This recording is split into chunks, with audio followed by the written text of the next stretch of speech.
The lie of a dangerous world. Let's begin. You probably heard it. The world is getting worse. Crime is out of control. Turn on the news, scroll your phone, and it feels like danger is everywhere. Shootings, robberies, violence. It creates a picture that the world is becoming more unsafe by the day. But what if that picture isn't fully true? What if what we're seeing isn't the whole story? This is the brief. First, a lot of what we feel comes from how information reaches us. Apps like WhatsApp were meant to keep people connected, to share updates and stay informed, but there's another side. Because in these group chats, information spreads fast without verification. Messages get forwarded, rumors get repeated, and before anyone checks if it's true, it's already believed. Studies have shown that misinformation spreads quickly on platforms like WhatsApp, especially because people trust what comes from friends and family. So one incident, or even one false story, can make entire neighborhoods feel unsafe, not because danger increased, but because fear spread faster than truth. This is the brief. Second, according to long-term data from the FBI, violent crime in the United States is significantly lower than it was in the early 1990s. In 1991, violent crime reached one of its highest levels.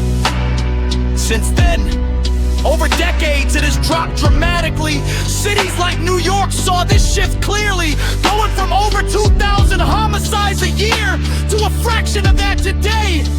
Even with recent spikes in certain areas, the long-term trend still shows decline. So while crime still exists and still matters, we are not living in the most dangerous time, but it feels like we are.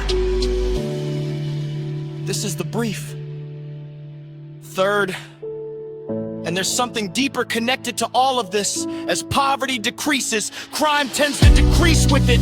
Over time, global poverty has gone down significantly, and with that, many places have seen improvements in stability and safety. When people have more access to jobs, education, and opportunity, they are less likely to turn to crime. That doesn't mean crime disappears, but it does mean something important. The world isn't only declining. In many ways, it's improving. And if we only focus on what's wrong, we miss what's actually getting better. This is the brief. Fourth, and I want to leave you with something deeper. The Bible says, God hath not given us the spirit of fear, but of power and of love and of a sound mind. 2 Timothy 1:7. Fear has a way of shaping how we see everything. It can make the world look darker than it is and make us forget where true security comes from. Because even if the world were perfect, without God, there would still be something missing. Jesus Christ is not just someone we believe in. He is the truth, the foundation, and the source of peace. And if you do not know Him, this is your moment. Today is the day of salvation. If you want to understand what that means, reach out to me at aslanmedia@gmail. I will walk with you through it. Please, don't wait.